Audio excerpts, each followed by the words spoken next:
Hey guys, ayan, na-drop na namin yung last booking namin dito sa Porchetta Express. Yan, pauwi na kami ng asawa ko ngayon.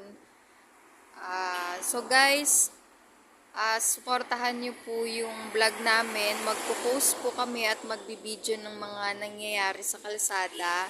Magbabantay kami sa kalsada para maibideo namin at maipaalam sa inyo. Magpo-post din kami ng mga delikadong mga sasakyan at mga anumang mga pangyayari sa kalsada para ma-share namin sa inyo guys. So lagi lang nating tatandaan guys, so lagi tayong magbabao ng mahabang pasensya at lagi lang paiiralin ang defensive driving sa kalsada. At lagi lang tatandaan guys, lagi tayong matutong magpakumbaba kasi kung sinong nagpapakumbaba guys, yun yung lalong inaangat.